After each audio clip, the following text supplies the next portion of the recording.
Buen día formalmente. Hoy tenemos la lectura del texto de Freud. El texto que se trabajará es Tótem y Tabú. Lo presenta María Luz Aguilar y Celia Roca. Así que bueno, ahí les dejé en el chat el CBU para depositar por la reunión de hoy. Bueno, arrancamos.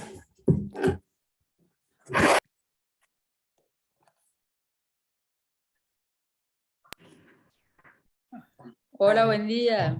Buen día, Hola. buen día. Buen día. Buen día. Buen día a todas. Buen día.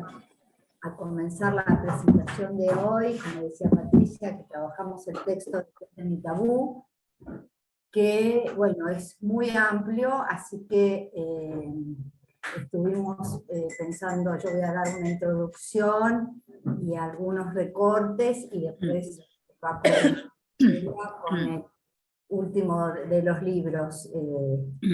Tótem y Tabú son 4 ensayos que forman parte de una extensa obra de investigación que hizo Freud durante más de 2 años, cuyo título original era Algunos aspectos comunes entre la vida mental del hombre primitivo y los neuróticos. Fue escrita entre 1912 y 1913. Empezó a investigar en 1911. Consta de 4 capítulos: el horror al incesto, tabú y ambivalencia de los sentimientos, animismo, magia y omnipotencia de los pensamientos, y por último, regresión infantil al totemismo. Fue publicado en los primeros 2 volúmenes de la revista Imago, que dirigía Freud. Y Freud dice en el prólogo que representan una primera tentativa de mi parte de aplicar, al punto de vista de los hallazgos del psicoanálisis, a problemas no resueltos de la psicología social. Y toma como referente los trabajos de Wundt, que era psicología no analítica o psicología no experimental. También se hablaba de psicología de los pueblos, por un lado, y por otra parte de la Escuela Psicoanalítica de Zúrich, comandada por Jung, que por el contrario se esfuerza en resolver los problemas de la psicología individual con ayuda de material proveniente de la psicología social.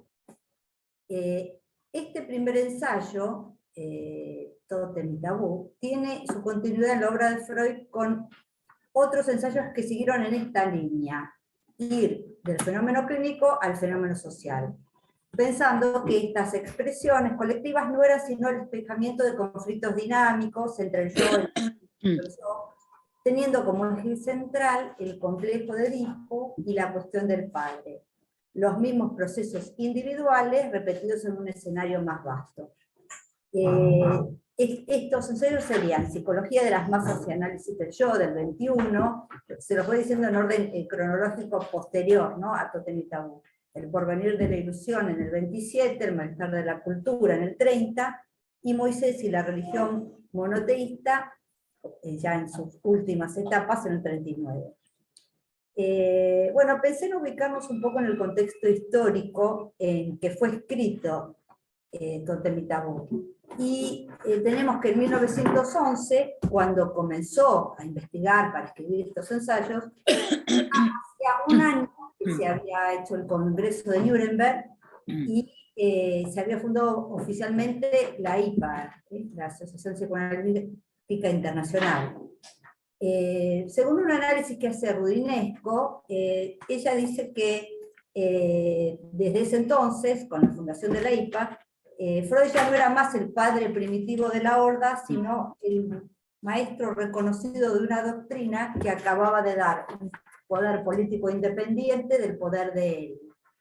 Pasaje del estado de tribu a sociedad moderna, con un doble distanciamiento del padre con respecto a sus hijos y de estos respecto al padre. Hay que tener en cuenta que ya se habían revelado al padre Adler y Steckel. Freud le había dicho a Adler que el águila había mirado al sol, porque Adler era un alemán, y pronto lo haría Jung. ¿Cómo evitar disidencias sin poner trabas a los demás? cómo darle universalidad al complejo de Edipo, pivote conceptual del edificio freudiano. Bueno, con Tótem y Tabú podemos pensar que Freud quería buscar una explicación global del origen de las sociedades y la religión a partir de datos del psicoanálisis, dándole un fundamento histórico al mito de Edipo y a la prohibición del incesto, y demostrando que la historia individual de cada sujeto era solo la repetición de la historia de la humanidad. Crea un mito sobre la fantasía de Darwin en relación al origen de la humanidad, la horda primitiva. O sea, la creación de este mito era el mito de la horda primitiva, el asesinato del padre, la comida totémica, la renegación del acto y arrepentimiento que crea un nuevo orden social, instaurando la exogamia a partir del totemismo con la prohibición del incesto, precursores de la ley moral y la culpa, división entre naturaleza y cultura. Él renuncia a la idea del origen. La horda es un mito, no había existido, sino que de hecho el estado original era la forma interiorizada en cada sujeto, lo que podría pensarse como la ontogénesis de una historia colectiva, la filogénesis, que se repetía en lugar del origen, un acto real, el asesinato necesario, en lugar del horror al incesto, un acto simbólico, la interiorización de la prohibición. Bueno, voy a hablar un poquito del primer libro. Hasta ahora hice una introducción más o menos de todo lo que sintéticamente podía estar significando esta obra, dentro de lo posible, porque es mucho. En el primer libro, El horror al incesto, Freud parte de la figura del totemismo, tal como aparece en los pueblos primitivos. Y lo hace para dar cuenta cuál es la función del mismo. ¿Qué es un tótem?, se pregunta. Y dice que en primer lugar es el antepasado de un clan, en segundo, su espíritu protector, que envía oráculos a sus hijos, los conoce y los protege frente a los peligros. Los individuos que pertenecen a un mismo tótem se hallan sometidos a sagradas obligaciones cuya violación trae un castigo que puede ser la muerte.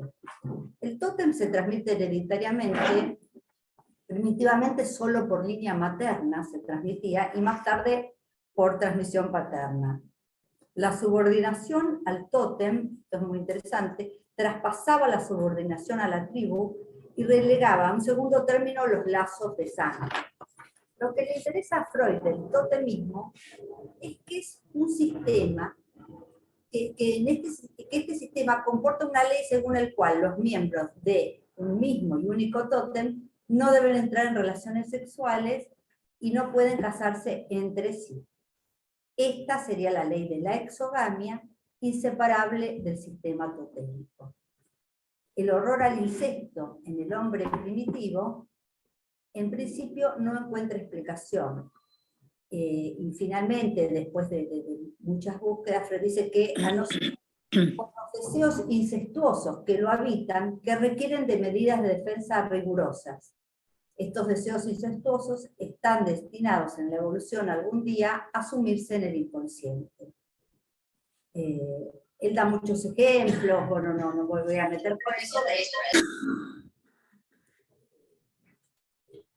¿Alguien habló? No. Sí, en el computador. No, lo que pasa es que ¿Ya está? Bueno, no, apareció como un eco.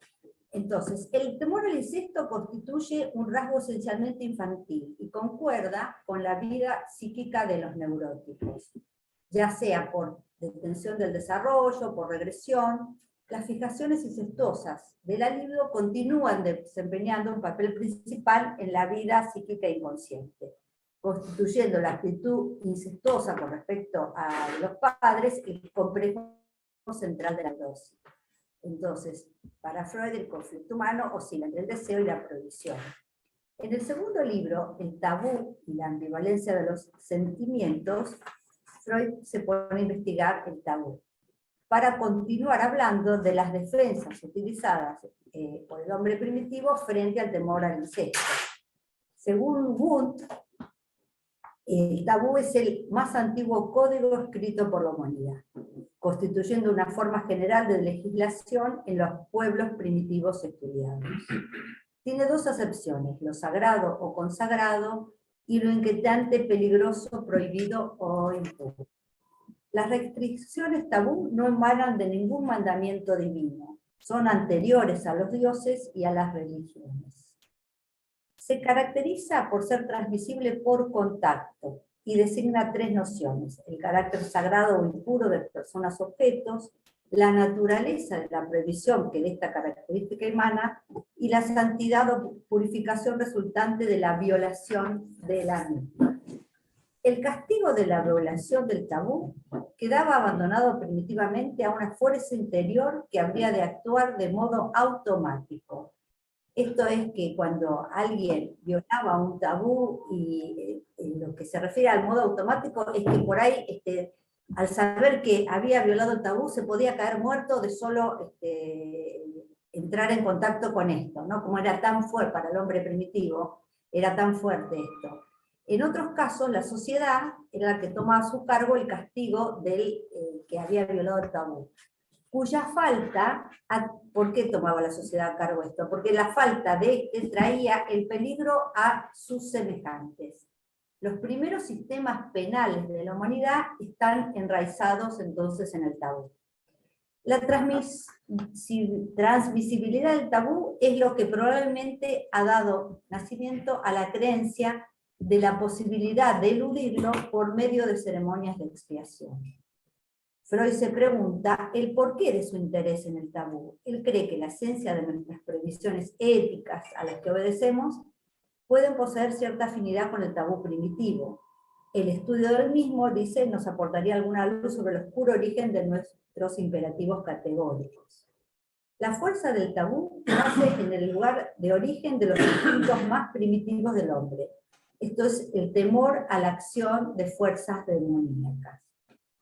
Poco a poco se va convirtiendo el tabú en un poder independiente, desligado del demonio, hasta convertirse en una prohibición impuesta por el uso y las costumbres. En último término, la ley. Nuestras propias prescripciones morales. El temor al contacto en relación al peligro de lo demoníaco va evolucionando de la creencia en los demonios a la creencia de los dioses. La oposición de lo sagrado y lo impuro coincide con la sucesión de dos fases mitológicas, la primera de las cuales no desaparece del todo al ser dominada por la segunda. Bueno, después este capítulo continúa con la relación del tabú con las neurosis obsesivas, pero como vamos a hacer dos encuentros, yo hago esta introducción y llego hasta acá, y ahora continúa Celia y después seguimos. La próxima reunión, que yo no voy a estar. Claro, seguimos conversando. Bueno, o sea que dejo acá esta cuestión del pasaje de lo demoníaco a la evolución de los dioses, y que el politeísmo y después el monoteísmo, ¿no? Que es lo que trae Moisés y la religión monoteísta. Bueno, cómo fue evolucionando. Bueno, ¿qué tal? Buenos días, ¿cómo están? Yo voy a partir de todo esto que María Luz fue desplegando, de este texto, que es un texto de una dimensión enorme y al que Freud le daba un lugar muy especial en toda su obra. Yo voy a tomar puntualmente el apartado 4, que es el que lleva como nombre el retorno del totemismo en la infancia. Voy a tomar en particular ese porque es en ese apartado donde Freud va, digamos, a plantear el mito que él inventa, basándose en ese recorrido enorme que hace por todo lo que era la antropología de su época, que no era la de Lacan, no era la antropología estructural, pero hace un recorrido inmenso, y a partir de ahí él va armando este mito del asesinato del padre de la Horda. Luego nos vamos a detener un poco en eso, que pone en línea con la cuestión de Edipo, ¿no? Que Edipo no es un mito, como sabemos, sino la tragedia de Sófocles, que Freud, en la cual ya había, digamos, ya había tomado para ubicar cuestiones en relación al psicoanálisis y a su práctica. Me parece muy significativo en este momento retomar estos textos freudianos, en principio porque Freud no abandona nunca, digamos, estas hipótesis con las que trabaja, y hasta el final de su vida. Recuerden que Moisés y la religión monoteísta, él lo termina ya en Londres, en su último año de vida, y lo da en publicación porque no podía mientras estaba en Viena, porque ponía en riesgo el ejercicio profesional, por lo que planteaba en relación a las religiones en el Moisés, digo, donde retoma toda esta cuestión con el asesinato de Moisés, y bueno, no me voy a detener en ese texto, pero donde se ve claramente cómo retoma todo lo que ha venido planteando y plantea en Tótem y Tabú, ¿no? De modo que podríamos decir que le da a esto una dimensión estructural en el sujeto. Hay una cosita que Freud, Sí. Tótem y Tabú, fue el único que él nunca, o sea, quedó tal cual él lo escribió. Él no lo volvió a leer. Bueno, en la misma línea de lo que veníamos diciendo. Por eso, por lo que vos decís. Y me parecía interesante en este momento porque ciertamente hay algunos ámbitos que ponen muy fuertemente en cuestión la vigencia de la dimensión edípica del asesinato del padre. Por ejemplo, como antes de entrar en tema, fue invitada, a ver si tengo acá la fecha, bueno, una filósofa trans, Paul B. Preciado, a lo mejor han oído nombrar, fue invitada a las jornadas de la Escuela de la Causa Freudiana en París, de la Mundial de Psicoanálisis, a dar una charla, y ella termina la charla, donde muchos aplauden, diciendo: ustedes, los psicoanalistas, no pueden seguir hablando del complejo de Edipo o del nombre del padre. Continuar practicando el psicoanálisis, usando la noción de diferencia sexual y con instrumentos críticos como el complejo de Edipo, sería hoy tan aberrante como pretender continuar navegando en el universo con un mapa geocéntrico tolemaico, o controlar los cambios climáticos, o afirmar que la Tierra es plana. Esto dicho en las jornadas de la Escuela de la Causa Freudiana en París. Esto es de 2019, justo antes de la pandemia. Traigo esto, lo dejo ahí, digamos, para justamente... La pandemia. Entonces, digo, contrastando con esta, digamos, esta dimensión que Freud le da a lo largo de toda su obra y hasta el final de su obra a esta cuestión. Entonces, vuelvo al apartado 4, algo ya María Luz avanzó, pero me voy a detener un poquito, ¿no? En relación retoma ahí Freud la cuestión del totemismo, que es la base de la organización y ética de la cultura, digamos, y va a ubicar que el totemismo tiene un sistema de prohibición fundamental, que es que no puede matarse a quien pertenece al mismo tótem, ¿no? Y tampoco se puede tener comercio sexual con alguien del mismo tótem. O sea, que el clan totémico ubica las dos prohibiciones que podemos encontrar en Edipo, ¿no? No matarás al padre, no te acostarás con tu madre, en una versión no exactamente igual. Y va a ubicar, siempre Freud tira algunas perlitas que a mí me gusta tomar, él se pregunta cuál sería la diferencia entre el tótem y el fetiche.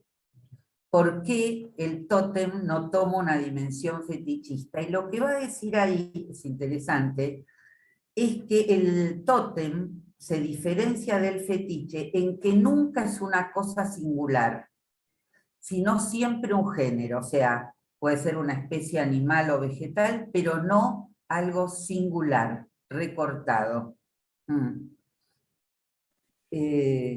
Y también va a ubicar que el lazo totémico, ¿no?, que ponía estas prohibiciones de matar y del comercio sexual, no es un lazo familiar, digamos sanguíneo, de consanguinidad, sino que están unidos por el mismo tótem, lo cual nos muestra en algún punto, esto no es de Freud, es una deducción, cómo aún en lo que llamamos, digamos, culturas primitivas, para llamarlo así, ya no se trata de la naturaleza, ya hay algo que liga y que es del orden de la cultura, ¿no? Están unidos por el tótem, no por ningún orden de consanguinidad, ni podríamos llamar natural. O sea, ya aún el inicio ya está marcado por esa no naturaleza, para decirlo así, ¿no?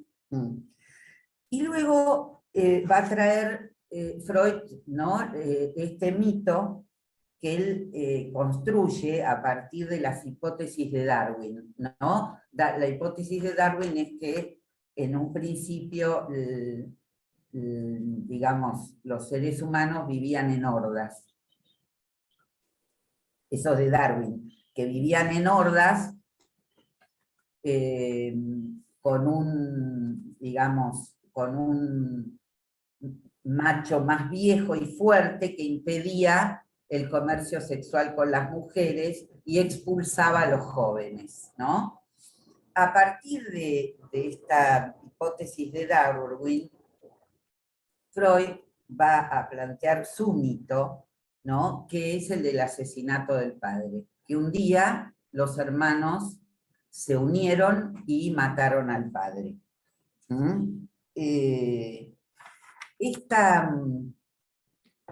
Esta dimensión en realidad no es allí donde aparecería el inicio de lo que Freud ubica ahí como el inicio de la cultura, sino con el otro movimiento, que es el que introduce, estoy buscando para leerles tal cual, la culpa. Es decir, esto dio lugar a la culpa, digamos, porque había una ambivalencia en relación a la figura del padre, y cuando la culpa retorna, es cuando los hermanos se unen y se prohíben en una obediencia retroactiva al padre, se unen y se prohíben entre ellos el acceso, el matar y el acceso a las mujeres. Y ahí aparece el tótem. Claro, Que es exactamente. el que regula Y ahí el tótem es el que va a regular esa prohibición. A ver, si quería leerles textual como Freud lo plantea, ¿no? Después del... Dice: un día, en la página 143, los hermanos expulsados se aliaron, mataron y devoraron, ahí está lo del banquete totémico, al padre. Y así pusieron fin a la horda paterna. Ahora, de la horda paterna al clan fraterno media, digamos, la culpa, y con ese sentimiento de la eticidad, y la prohibición que ellos retroactivamente se aplican.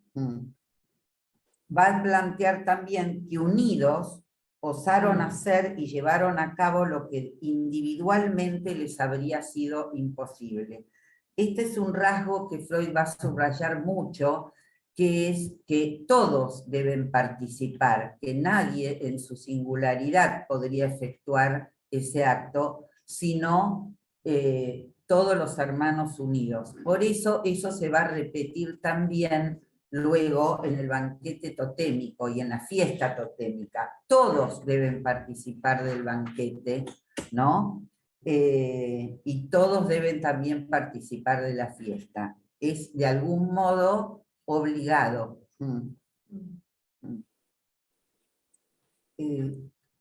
Y luego va a plantear que, bueno, esto, que el banquete totémico es acaso la primera fiesta de la humanidad, ¿no? Sería la repetición y celebración recordatoria de aquella hazaña memorable y criminal con la cual tuvieron comienzo tantas cosas: la organización social, las limitaciones éticas y la religión. Y luego, ¿no?, va a ubicar que tras eliminarlo y satisfacer el odio e imponer su deseo de identificarse con él, con la comida totémica, se abrieron paso las mociones tiernas, y aconteció en la forma del arrepentimiento. Así nació la conciencia de culpa. El muerto se volvió aún más fuerte de lo que fuera en vida. Todo esto, tal como seguimos viéndolo hoy en los destinos humanos. Lo que antes él había impedido con su existencia, ellos mismos se lo prohibieron ahora en la situación psíquica de la obediencia de efecto retardado, Nachtraglich, que tan familiar nos resulta en el psicoanálisis. Revocaron su hazaña declarando no permitida la muerte del sustituto paterno, el tótem, porque el tótem pasa a ser allí el sustituto paterno, y renunciaron a sus frutos denegándose las mujeres liberadas. Y con respecto a esto que vos Sí. traes, cuando habla del tabú, hace una extensa cuestión en relación al tabú hacia los muertos, justamente porque el temor era que se transformaban en demonios que una vez muertos, por eso era esta fuerza, ¿no?, para los pueblos primitivos, digo, Sí. que una vez muertos iban a vengarse. Inclusive cuando ellos en una lucha entre tribus mataban al enemigo, hacían ceremonias de expiación y una cantidad de cuestiones para apaciguar a esos muertos para que no retornen a vengarse, ¿no? Como que esto estaba muy presente. Ah, sí. Estaba ahí como el temor a la retaliación. Exacto, entonces se Y la quedaban con la culpa. cabeza del muerto a la que le adornaban y la ponían, o sea, una serie de ceremonias que tenían, depende, ¿no? Eran muchas, pero la finalidad era esta. De comer. Claro, Sí, el dar de comer, claro. para que no retorne en espíritu demoníaco a vengarse, ¿no? Que eso era el mayor temor, más que ir a pelear y a matarse, sino el retorno. Claro, sí. La cuestión también, sí, de la culpa está ahí en juego en Claro. algún punto, ¿no? En la retaliación. Claro. También, digamos, aparece como una constante en lo que Freud trae, la cuestión, bueno, del asesinato, luego la culpa, la prohibición retroactiva, pero también está la ceremonia del banquete totémico, ¿no? Esto y del rito que ubica el origen y significado del rito sacrificial. Por un lado, la identificación, ¿no? Cómo incorporar algo de esa dimensión del padre a través del tabú. Este sacrificio totémico fue tomando muy diferentes formas y fue mitigado, digamos, pero la muerte sacramental y la comida en común del animal totémico, que está prohibida en toda ocasión, también tiene lugar en la festividad, digamos.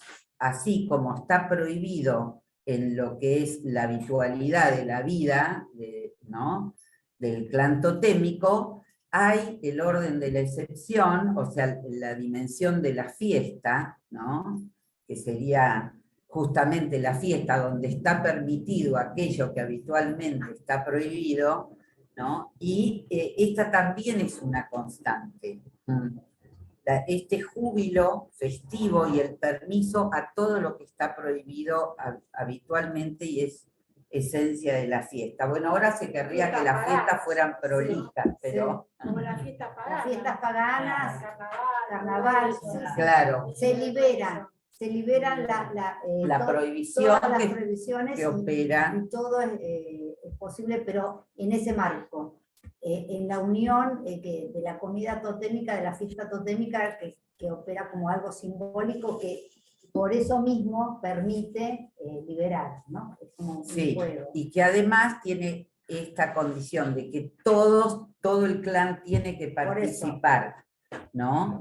Porque eso libera de algún modo de la culpa. Porque lo que vos hablabas de la culpa, y que Freud trabaja también con la ambivalencia, en que se incorpora la potencia del padre y se expulsa lo malo, pero también están las emociones tiernas, ¿no? Que por eso viene la culpa, porque está la muerte del padre, este padre que quería gozador, que quería a todas las mujeres, pero también estaba el amor al padre, ¿no? Están las dos cosas. Claro. Tendría que verlo mal. Y esto que vos habías también marcado, que la cuestión de la horda, Sí. si bien es una hipótesis, no es algo que pudo en terreno constatarse. Claro, sí, es un ¿no? mito. Es un mito, una construcción antropológica Sí. también, es una construcción antropológica, pero no ha sido constatado como si la vida, digamos, en el clan totémico.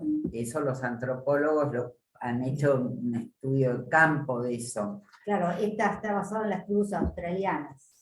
Muchos de los estudios de Freud está basado en los estudios de Wundt, de Fraser, de varios antropólogos.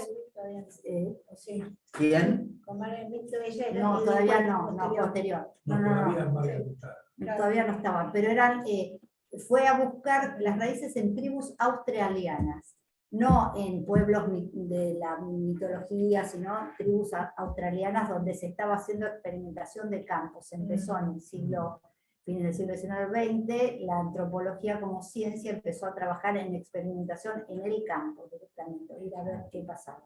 Antes eran teorías sobre inferencias, sobre restos, en cambio esto era directamente ir a ver cómo viven. Sí.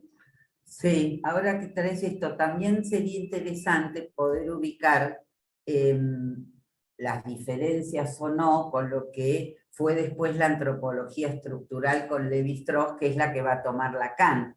Exacto, ¿no? sí. Sobre todo en relación al lugar de las mujeres, porque esta dimensión antropológica parece ocuparse exclusivamente de los varones y las mujeres solo aparecen como ese objeto prohibido, primero exclusivas del padre y luego prohibidas entre...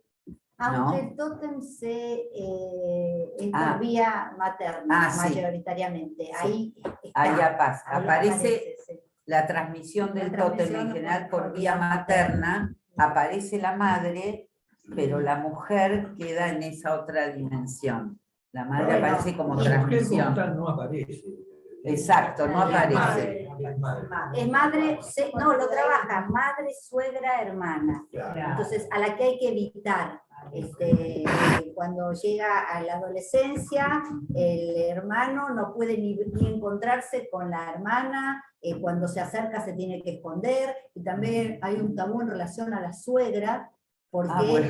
claro, sí, la suegra y el yerno, y se pregunta, bueno, ¿por qué es este tabú? Bueno, porque es la hija de la mujer con la que está. Entonces, claro, la consanguinidad hace que pueda ser cercana al incesto, entonces hay que evitarla.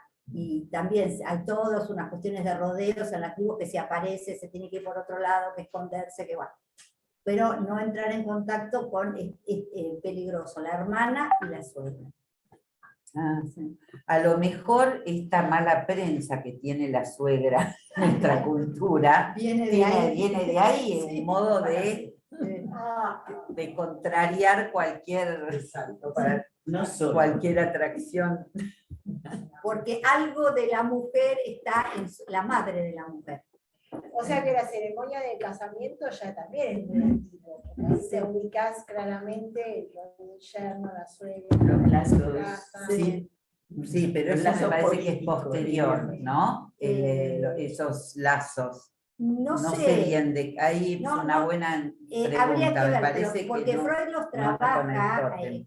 cuando habla de los tabúes, está hablando de esto, como que de las tribus primitivas existía este tabú a la suegra, en la hermana, en la adolescencia, o sea, en las Es tribus importante. primitivas. Previo aún a la organización familiar.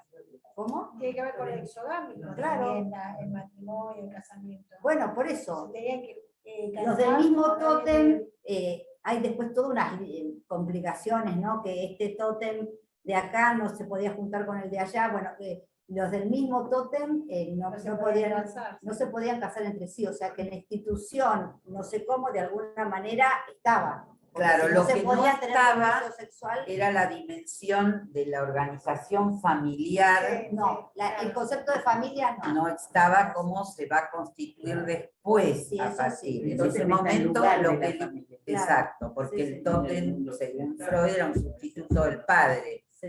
Y eran familia por el tótem, por el padre.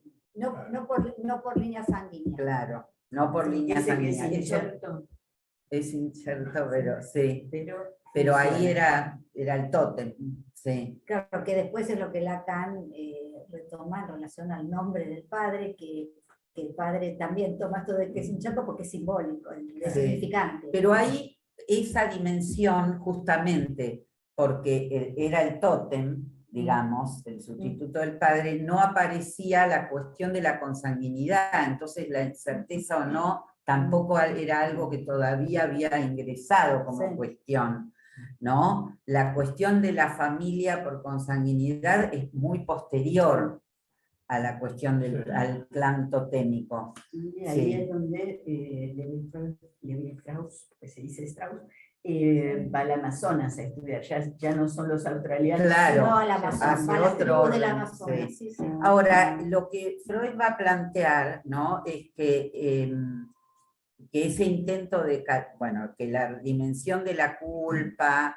el intento de calmar ese sentimiento de culpa, de apaciguar al padre, porque también esto trae lo que vos traías del temor, es mediante la obediencia por efecto retardado, cumplir, ¿no? Durante el padre muerto. Y Freud va a decir que todas las religiones posteriores son ensayos de solucionar el mismo problema, el gran episodio que dio inicio a la cultura y que no dio reposo a la humanidad. Ahora, él también va a luego plantear más brevemente cómo se introduce luego la dimensión familiar, no el clan, porque era de la horda al clan y del clan, podríamos decir, a la familia, ¿no? Que deriva del clan totémico, pero tiene esa diversidad de que se organiza alrededor de la consanguinidad. No sé exactamente en qué tiempo puede localizarse esto, pero lo que plantea Freud es que al irse introduciendo divinidades paternas, ya no Bueno, el pasaje de lo demoníaco a lo divino. las divinidades Entonces, paternas. claro, y ahí había dioses, varios.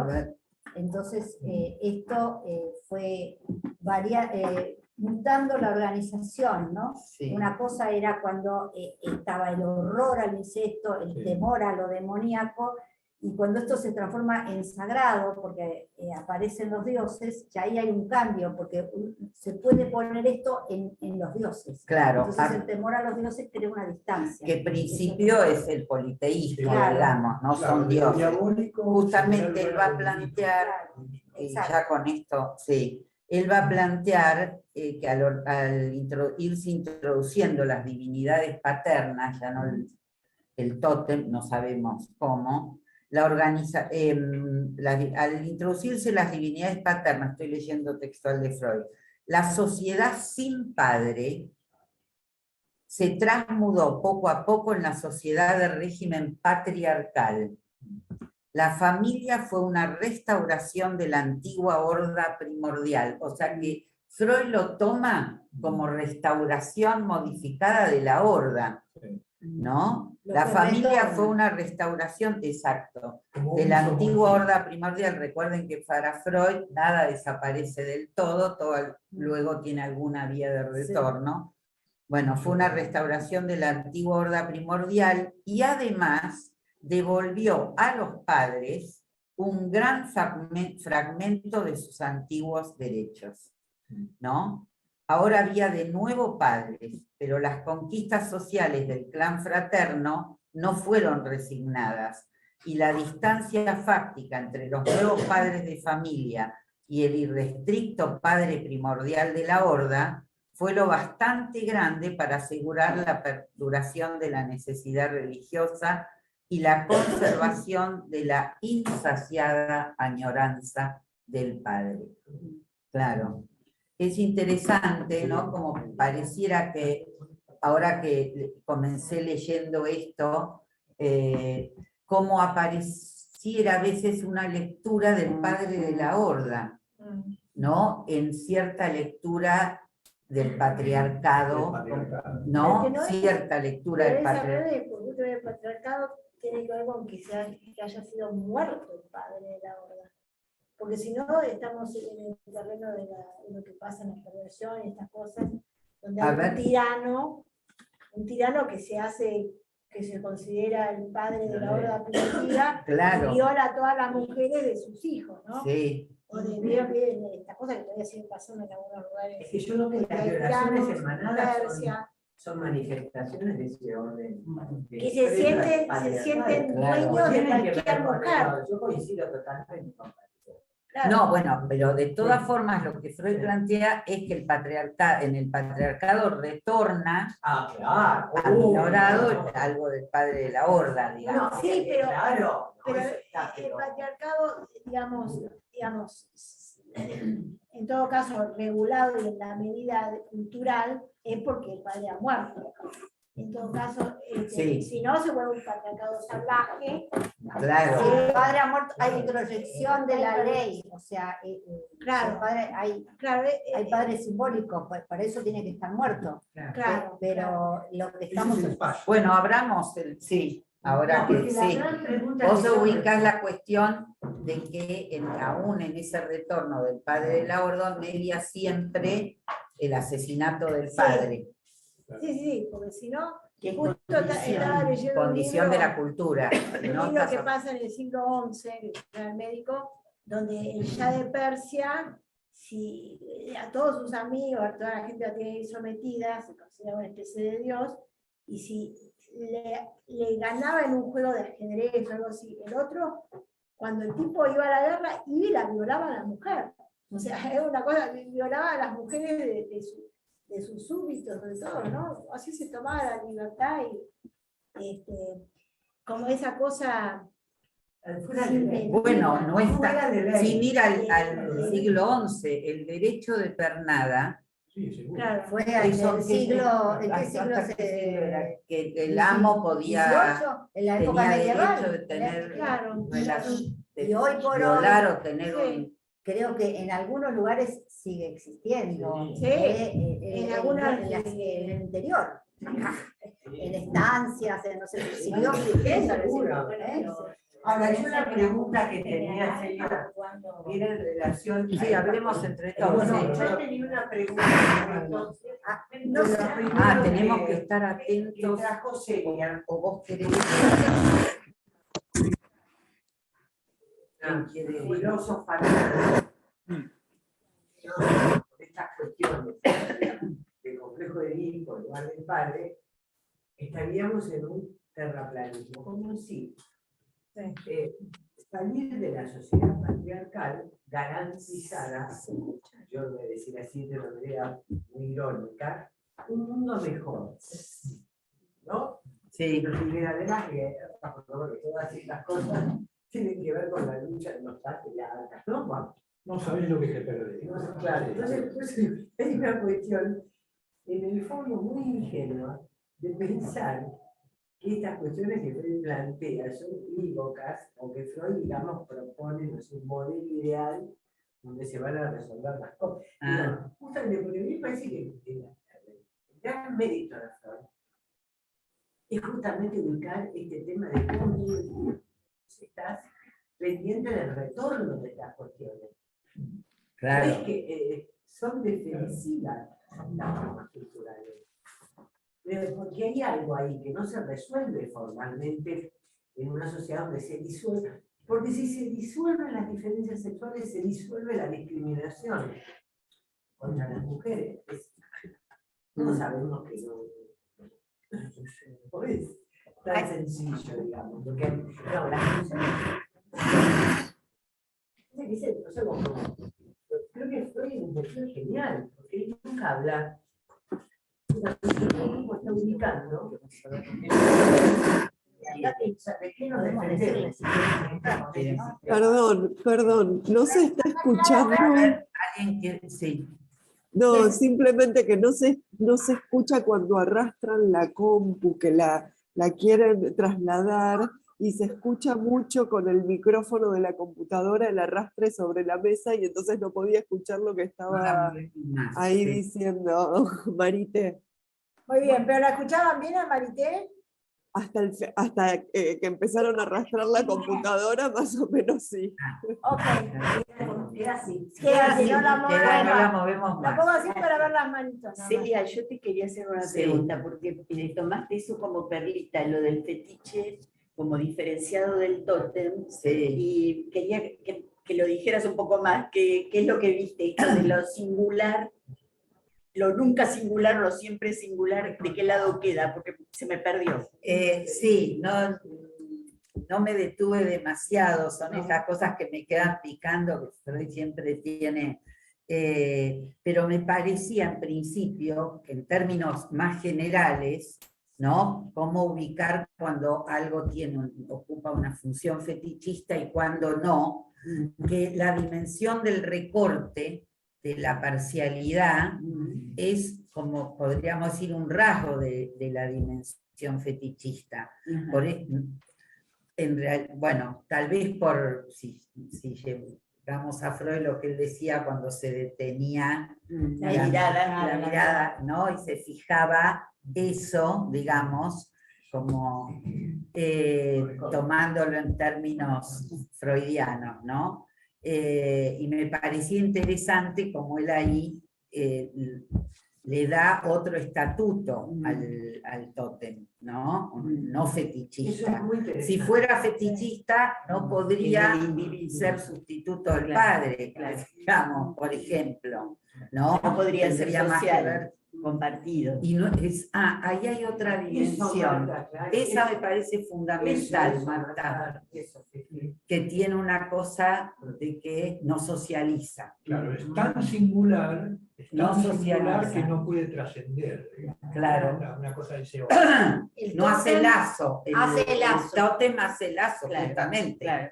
Porque Esa es su función. Esa es su función. En cambio, está bueno eso, porque Eso es muy me parece interesante. que es muy interesante para ubicar, como uno cuando quiere, sí, incluso para diferenciar el objeto fóbico, Claro. ¿no? Claro. Pero cómo se agrupan los fóbicos. Nunca vimos grupos Acá en Estados de Unidos. fetichistas de la uña. No, En cambio se agrupan. Es interesante ubicar lo que permite hacer lazo, porque síntoma, por ejemplo, los síntomas permiten hacer de la dimensión de fetiche, que no es síntoma, digamos, y del no tótem. arma, y del tótem, que arma. Serían otra. 3 dimensiones diferentes. Sí, interesante para, no cuando uno escucha en la clínica. Es que A lo que ver, pasa que cuando la cuestión del empuje necesario que implica el simbolizar en lo humano, porque lo humano tiende en forma innata, no necesaria, se transforma en necesaria, pero en forma innata, es decir, en forma, digamos, yo diría hasta pulsional, qué sé yo, en términos de impulso, lo necesario del simbolizar, o sea, lo necesario del significantizar, lo necesario del ir creando un argumento. Es decir, un argumento que...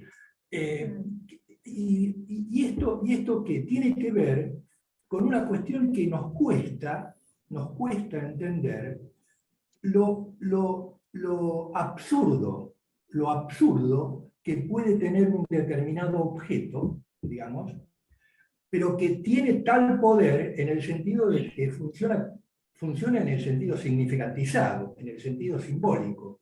Es decir, funciona como tal, como ley de lo simbólico. Pero esto es una cuestión, porque es cierto, el fetiche es un objeto absurdo. O sea, y el fantasma como tal es un amuleto en el sentido simbólico de la palabra, es decir, pero que es un amuleto que tiene elementos absurdos, pero que se tienen que cumplir.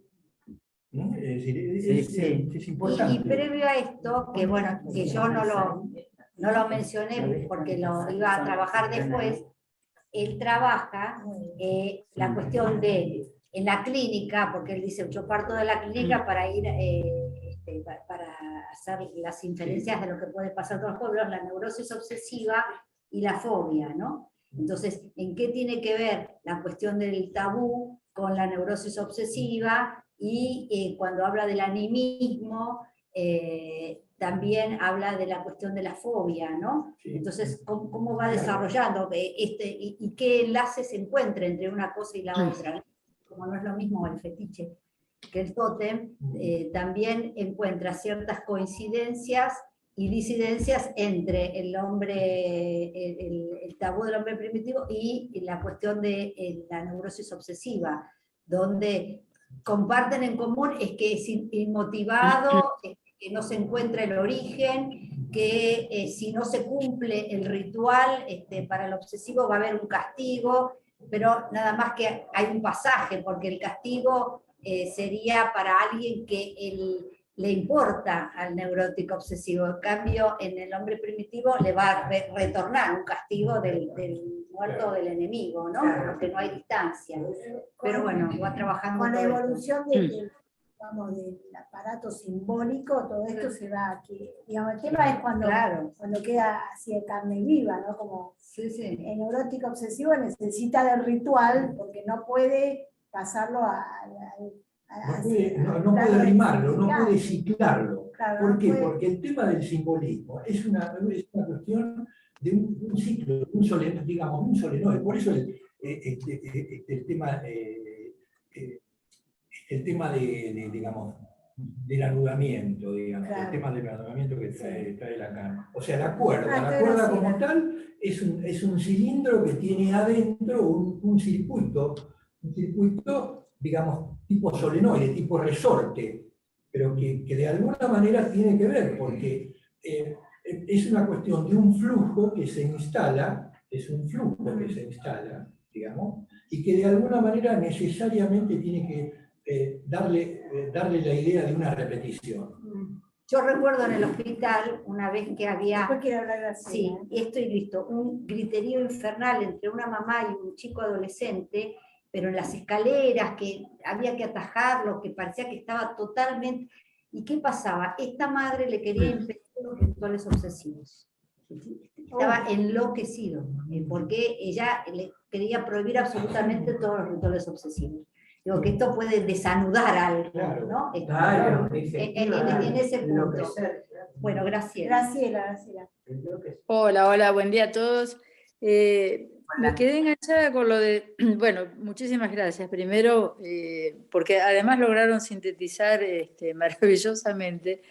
Y ahora me quedé enganchada también con lo de Osvaldo, con esto pulsional. Me parece muy interesante llamarlo pulsional a este empuje a lo simbólico, porque engancha ahí bien con la repetición, ¿no? Como vos decís, la repetición de la repetición de algo que se va a significar por la misma repetición. Digamos que me parece que hace al vacío de sentido, ¿no? Del lenguaje en el que estamos metidos. que lleva a este movimiento que vos dijiste, un flujo que se instala. Y a mí me hizo pensar en lo que siempre me pregunto desde hace mucho tiempo, que es, ¿por qué los humanos necesitamos transmitir? ¿Por qué parece haber un deseo de transmisión, ¿no? De una generación a la otra, de un sujeto al otro? Y me parece que tiene que ver con esto, ¿no? Que no es algo que tenga una lógica simple, porque no es porque quiero decir tal cosa o porque quiero implantar tal otra, sino porque la repetición está metida ahí en esta trama que nos hace existentes, ¿no? Bueno. Eso. Sí, esto, Graciela, tal cual, esto que llamaste el empuje a lo simbólico y que Osvaldo traía como de algún modo innato, ¿no? Me parece que en Freud está, digamos, por todas partes, y padre es el nombre que Freud le pone a eso, digamos. Tal cual. A lo simbólico, ¿no? De hecho, cuando habla en Psicología de las Masas de la identificación primera al padre, ¿no? Que es anterior a toda relación de objeto, o sea que eso, para ponerle el nombre que le puso Osvaldo, es innato, o habla de ese empuje a lo simbólico que se da en tanto está tomado por el lenguaje, aún antes de hablar, aún antes de hacer lazo con nadie, por el hecho de ser seres hablantes, ¿no? De estar marcados por el lenguaje. Entonces me parece que ya hay otro momento donde Freud va a hablar de esta cuestión y va a hablar de la identificación, ya no en relación a la comida totémica, sino a este punto inicial, pero digamos. que sí tiene que ver con la incorporación.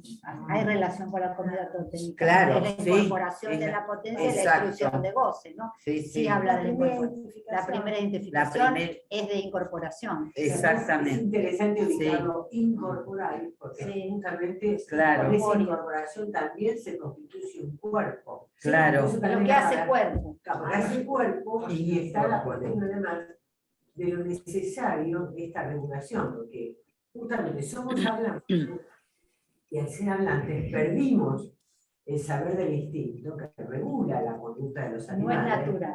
¿No? Y entonces tenemos que inventarnos este campo de restricciones y de ordenamiento. Por eso es absurdo suponer que entonces la teorización sobre el padre primitivo, sobre la muerte del padre, sobre el complejo de Edipo, es una pura imaginería freudiana. Y no es una cuestión, uno puede hacer el cuento de que bueno, la nena se enamora del papá, pero no es eso.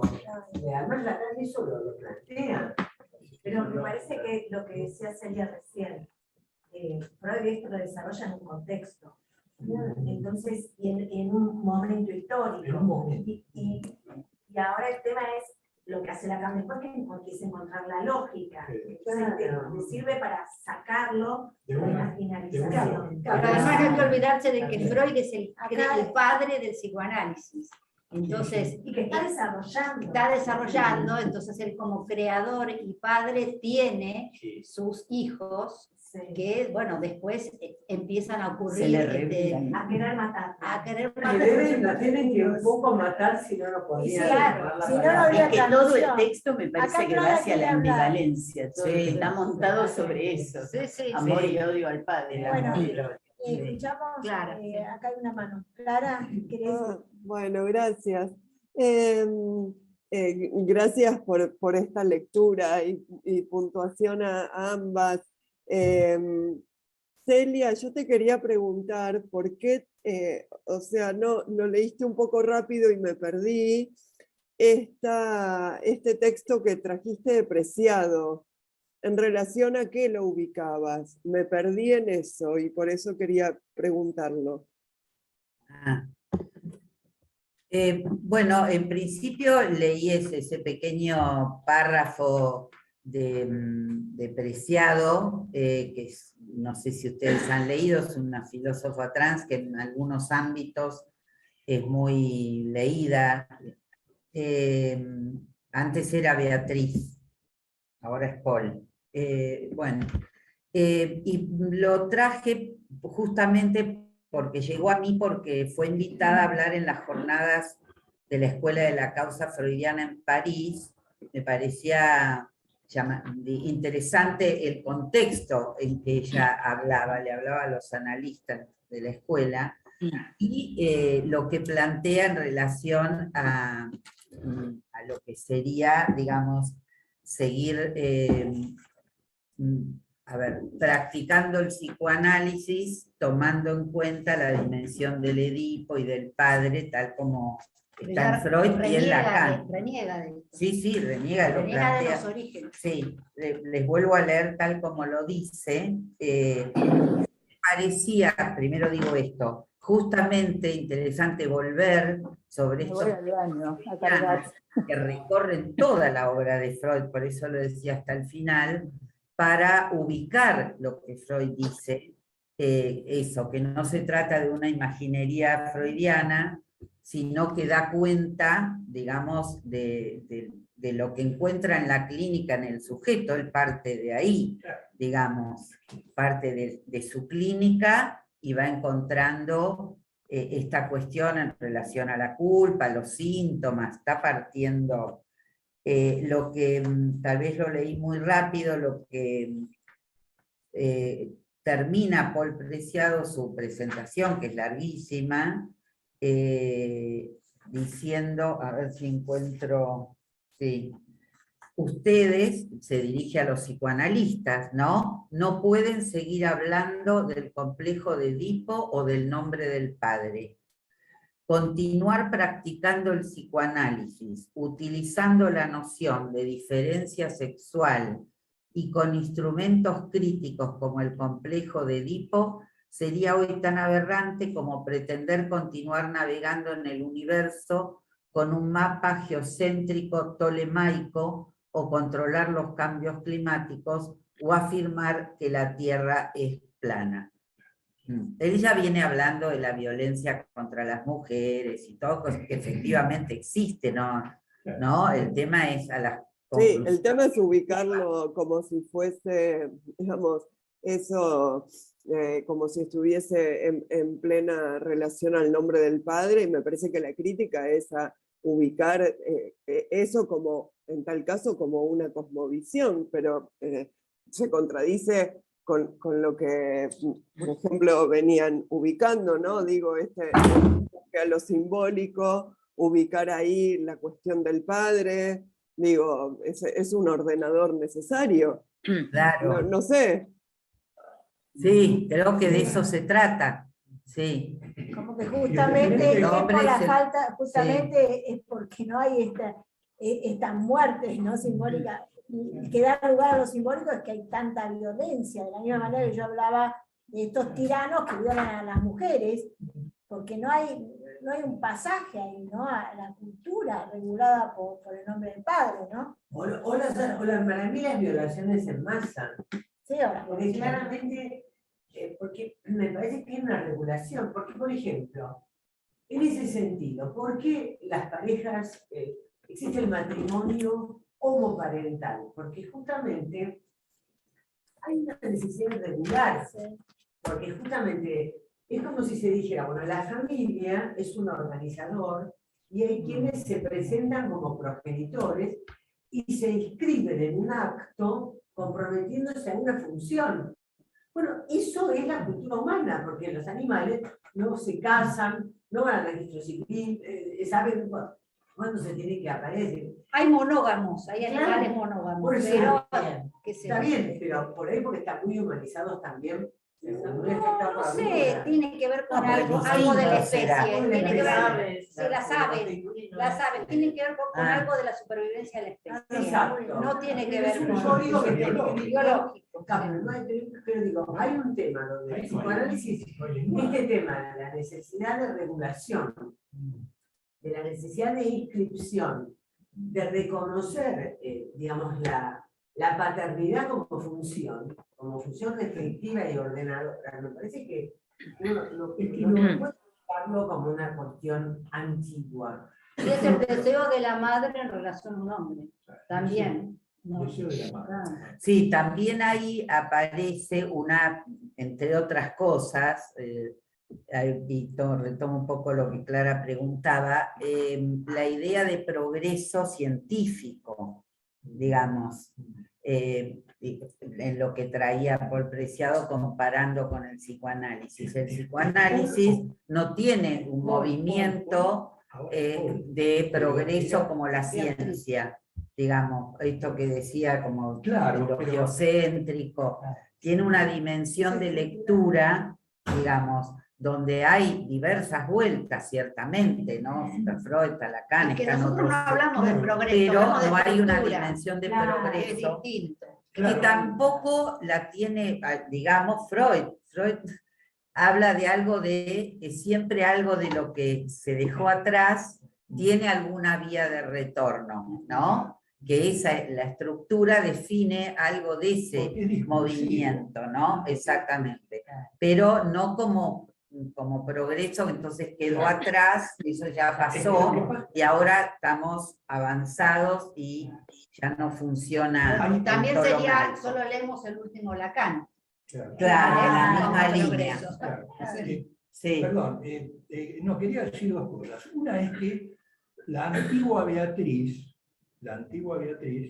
quiso ser Paul. Sí. Entonces, de alguna manera, se adscribe a lo que para cualquiera de nosotros, cualquier fulano, hasta el verdulero de la esquina, intenta plantear la diferencia sexual. Hay una diferencia. Claro, Hay un sí, dos, hay sí. un dos ahí, y eso viene del FAD. Eso por un lado. Pero por otro, Claro. hay una cuestión que me parece que es muy crudo entender, digamos, esto que voy a decir, pero no porque lo diga yo, ¿no? Es decir, es muy crudo entender que la existencia como tal no tiene ningún sentido. No tiene sentido. Y estamos obligados, por lo lenguajeros que somos, a argumentarla de alguna manera. Sí. Sí, sí.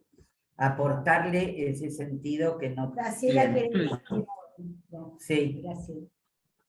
Graciela, Sí, sí, justo estaba por decir lo mismo, o más o menos lo mismo que está diciendo Osvaldo, que es esto, bueno, intenté decirlo hace unos minutos también, ¿no? Que no hay ningún sentido, exactamente, nosotros le ponemos sentido. Quizá estas denuncias que se hacen contra nuestro discurso tienen que ver justamente con la puesta de sentido o el exceso de sentido que suele producirse. Y en ese punto tienen razón, porque en verdad no hay sentido, y Freud y Lacan se la pasan diciendo todo el tiempo que se trata de lo real. Y en lo real no hay sentido. Somos nosotros los que ponemos sentido, y bueno, y se corresponde con este movimiento humano, ¿no? Hacia el sentido, porque si no enloquecemos. Es decir, es como dice Osvaldo, es insoportable que en el seminario 2, por ejemplo, Lacan dice que el cerebro es una máquina de pensar, que piensa y piensa y piensa durante 24 horas, de día y de noche, y la cadena significante trabaja y trabaja y trabaja como una cadena loca, ¿no? Entonces, efectivamente, es lo que me parece que más nos cuesta, porque bueno, nos cuesta a todos como seres hablantes, que lo que tenemos como esta dinámica pulsional, efectivamente, es esta repetición infinita de la cadena significante, ¿no? Es que estamos metidos en esa especie de máquina. Bueno, en fin, pero bueno, después hacemos algunas cosas interesantes con eso, ¿no? Bueno. Claudia quería hablar. Así procreamos. Sí. Claudia, Claudia, muteate, Claudia. estás muteada. Estás muteada. Ahí está. ¿Ahí se escucha? Sí. ¿Sí? ¿Se escucha? Bueno, yo estaba pensando en esto de cómo, obvio que no se puede llamar progreso, pero cómo aparece este momento de la ley del talión, el ojo por ojo, en un Dios que se ama o se odia, esto de la ambivalencia, ¿no? Y después hay algo que tiene que ver con la cultura, ese pasaje al amor, ¿no? Fruto de la ambivalencia, como decía Celia, aparece la culpa, y está esta cuestión hasta en el cristianismo mismo, de que no hay que temer a Dios, sino amarlo. Entonces ahí hay una cuestión de la ley que ya no es la ley del talión del ojo por ojo, sino la ley del amor, de hacer las cosas bien por amor. Y después hay, más allá, otra instancia que tiene que ver con esto que decían, que es la otredad como un vacío, ¿no? Como la idea de vacío, que ahí ya es más complicado, pero como Dios como un lugar vacío. Entonces acá sí se puede enlazar esto del psicoanálisis, de un discurso sin palabras. Me parece que va en ese sentido me parece la discusión de Paul Preciado, que su lucha me parece que es a lo fálico castrado, esa dicotomía, que en algún momento de la teoría de Freud está, pero no podemos decir que se reduce a eso. Hay algo ahí de los argumentos que el psicoanálisis ha hecho mucho por eso, a esta cuestión del vacío, ese vacío que se transmite, y la inexistencia de la inexistencia del sentido. No sé si se entendió. Sí, sí, Clara, me parece muy interesante esto que vos marcás, tal vez en estas críticas, por ejemplo, se quedan solamente con la dimensión, que efectivamente está, de fálico castrado, ¿no? Claro. Y la dimensión, incluso en Freud, aunque no lo nombra así, la dimensión de lo real no tuviera lugar, ¿no? O esto que vos ubicás como vacío, que estaría de algún modo, si tomamos a Lacan, del lado de la mujer, no sé, en las fórmulas de la situación, del lado derecho, digamos, que no se rige por esa dimensión fálica, y aparece, digamos, justamente la falta, el significante del otro barrado, ese significante que falta, ¿no? Claro. La dimensión de vacío, eso no es, parece que no está tomado, de que no leyeron esa parte. La castración es una manera de escritura. Lacan lo piensa como que el concepto de castración hay que situarlo como un operador que escribe lo radical de nuestra propia falta. Ese agujero, digamos, ese empuje fusionario, esta falta de sentido, constituyen ese núcleo de real, digamos, que se escritura como castración. Pero la castración no es la historia de Juanito, que no tiene sábado, ¿no? No es claro. Para ubicar, que también ahí hay un esfuerzo de ubicar la castración como, bueno, esto es un poco lo que estamos viendo en el seminario 16 ahora, en el grafo. Bueno, y esto de que el ¿no? psicoanálisis es un discurso sin palabras. Claro, si tratando de lograr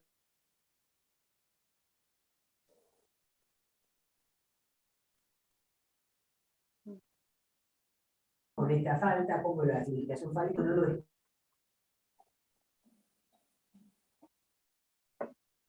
No todo. No todo. Y la excepción. No, claro, entonces hay un intento de falicizar, pero no es posible darle Es muy sentido a todo. difícil, yo diría, justo tengo 2 casos de trans que estoy trabajando, es muy difícil trabajar psicoanalíticamente con casos trans. O sea, algo hay en el discurso del trans, ¿no? De renegación. Y sí, de renegación y además de un discurso plano, pleno de sentido, como decía. Pleno de sentido. Totalmente analizando todas las todo el cuestiones, discurso ¿no? donde nada falta, Sí, porque nosotros lo Sin fundamental de la embargo, castración es que uno Sí, trabaja con lo que pero falta. quería por Es que igual no poder hace hacer una mucho- lectura más allá de lo renegatorio, porque no tengo, digamos, clínicamente mucha experiencia, pero por alguien, no un paciente, otra conexión de una persona amiga, una cosa que pude escuchar a través de lo que contaba de su nieto, ¿no? La nieta, es algo como radical de querer, lo voy a decir mal, ¿no? De volver a nacer otro, ¿no? Había algo tan, no sé si llamarlo terrible, en su lugar en los otros, que era una dimensión de, como si fuera nacer otro. Puede uno leer eso como renegación, ¿no? Sí. Pero me parecía más interesante leerlo desde esa angustia, desde la angustia que solo de la dimensión. Se toma, digo, cada caso. Sí, a ver, quiero decir algo, cada situación es singular, y esto no vale, quería decir esto, no vale en general. Pero digo que uno, la apertura para escuchar, porque si uno va así, ya no puede escuchar. Hay una dimensión de padecimiento. Hay una dimensión de padecimiento y un intento de construir algo, sí, ¿no? De volver a nacer de cero, pero que tiene que ver con el lugar en el otro que anticipó eso. No es una. Digo, Sí. para poder ir a una escucha. Sí. Lugar Como lugar, sí. ¿Desde qué lugar lo plantea? Sí.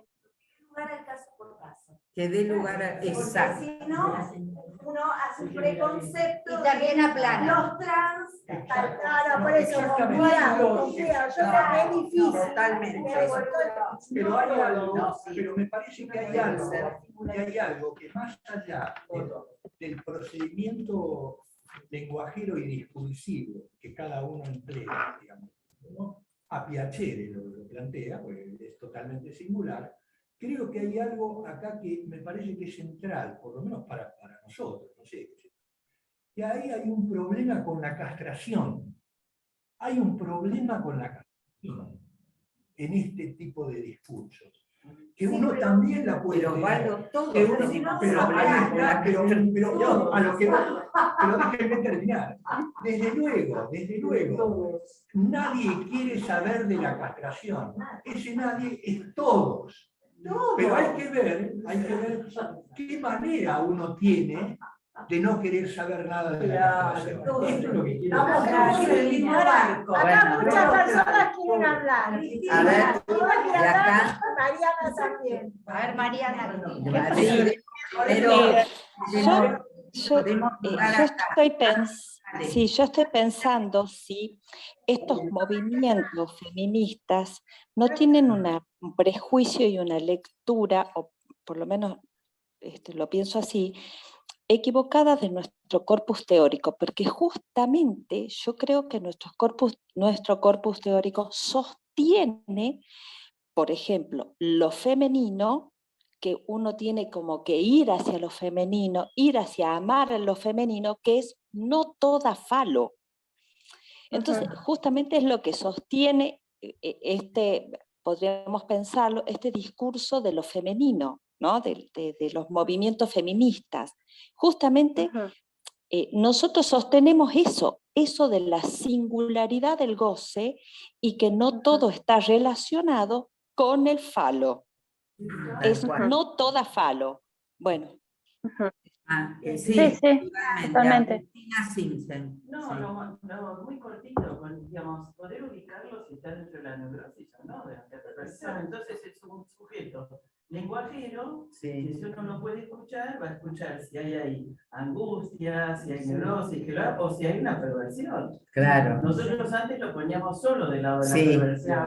Eso cambia. Entonces ahora me parece que el cambio nuestro es no anticiparnos que es una perversión, sino escuchar, poder escuchar. ¿Cuál es el padecimiento? Exacto. ¿Para qué viene? ¿Para qué viene? ¿Cuál es la inserción, digamos, como sujeto? Sí. Es un sujeto neurótico, entonces ¿Qué lugar tiene en el otro? ¿Qué le pasa?